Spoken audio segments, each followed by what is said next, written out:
ने कहा, इस्राएलियों से कह कि इस्राएलियों में से व इस्राएलियों के बीच रहने वाले परदेशियों में से कोई क्यों न हो जो अपनी कोई संतान मोलेक को बलिदान करे, वह निश्चय मार डाला जाए और जनता उसको पत्थरवाह करे। और मैं भी उस मनुष्य के विरुद्ध होकर उसको उसके लोगों में से इस कारण नाश करूंगा कि उसने अपनी संतान मोलेक को देकर मेरे पवित्र स्थान को अशुद्ध किया और मेरे पवित्र नाम को अपवित्र ठहराया। और यदि कोई अपनी संतान मोलेक को बलिदान करे और जनता उसके विषय में आनाकानी करे और उसको मार न डाले, तब तो मैं स्वयं उस मनुष्य और उसके घराने के विरुद्ध होकर उसको और जितने उसके पीछे होकर मोलेक के साथ व्यभिचार करे उन सबों को भी उनके लोगों के बीच में से नाश करूंगा।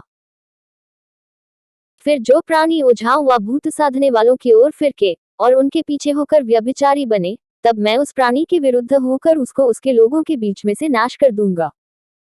इसलिए तुम अपने आप को पवित्र करो और पवित्र बने रहो, क्योंकि मैं तुम्हारा परमेश्वर यहोवा हूँ। और तुम मेरी विधियों को मानना और उनका पालन भी करना, क्योंकि मैं तुम्हारा पवित्र करने वाला यहोवा हूँ। कोई क्यों न हो जो अपने पिता व माता को शाप दे, वह निश्चय मार डाला जाए। उसने अपने पिता व माता को शाप दिया है, इस कारण उसका खून उसी के सिर पर पड़ेगा। फिर यदि कोई पराई स्त्री के साथ व्यभिचार करे, तो जिसने किसी दूसरे की स्त्री के साथ व्यभिचार किया हो, तो वह व्यभिचारी और वह व्यभिचारिणी दोनों निश्चय मार डाले जाएं। और यदि कोई अपनी सौतेली माता के साथ सोए, वह जो अपने पिता ही का तन उघाड़ने वाला ठहरेगा, सो इसलिए वे दोनों निश्चय मार डाले जाएं, उनका खून उन्हीं के सिर पर पड़ेगा। और यदि कोई अपनी पतोहू के साथ सोए, तो वे दोनों निश्चय मार डाले जाएं, क्योंकि वे उल्टा काम करने वाले ठहरेंगे और उनका खून उन्हीं के सिर पर पड़ेगा। और यदि कोई जिस रीति स्त्री से उसी रीति पुरुष से प्रसंग करे, तो वे दोनों घिनौना काम करने वाले ठहरेंगे, इस कारण वे निश्चय मार डाले जाएं, उनका खून उन्हीं के सिर पर पड़ेगा। और यदि कोई अपनी पत्नी और अपनी सास दोनों को रखे, तो यह महापाप है, इसलिए वह पुरुष और वे स्त्रियां तीनों के तीनों आग में जलाए जाएं, जिससे तुम्हारे बीच महापाप न हो।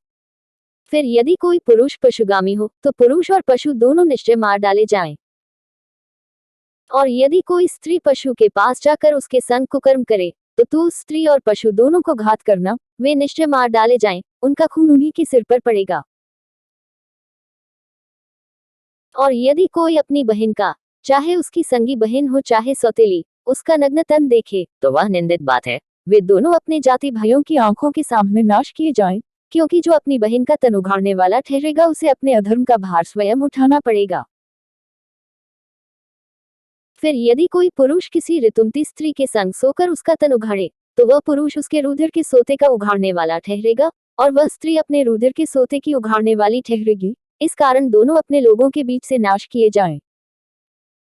और अपनी मौसी व फूफी का तन न उघाड़ना, क्योंकि जो उसे उघाड़े वह अपनी निकट कुटुंबिन को नंगा करता है, इसलिए इन दोनों को अपने अधर्म का भार उठाना पड़ेगा। और यदि कोई अपनी चाची के संग सोए, तो वह अपने चाचा का तन उघाड़ने वाला ठहरेगा, इसलिए वे दोनों अपने पाप का भार को उठाए हुए निर्वंश मर जाएंगे। और यदि कोई भौजी व भयाहू को अपनी पत्नी बनाए, तो इसे घिनौना काम जानना, और वह अपने भाई का तन उघाड़ने वाला ठहरेगा, इस कारण वे दोनों निर्वंश रहेंगे। तुम मेरी सब विधियों और मेरे सब नियमों को समझ के साथ मानना, जिससे यह न हो कि जिस देश में मैं तुम्हें ले जा रहा हूँ वह तुमको उगल देवे।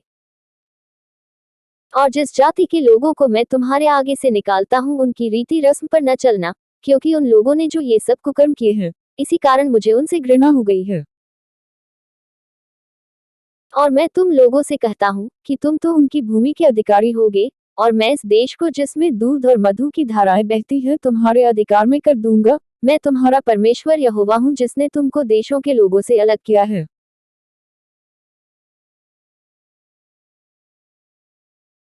इस कारण तुम शुद्ध और अशुद्ध पशुओं में और शुद्ध और अशुद्ध पक्षियों में भेद करना, और कोई पशु व पक्षी व किसी प्रकार का भूमि पर रेंगने वाला जीव जंतु क्यों न हो, जिसको मैंने तुम्हारे लिए अशुद्ध ठहराकर वर्जित किया है, उससे अपने आप को अशुद्ध न करना।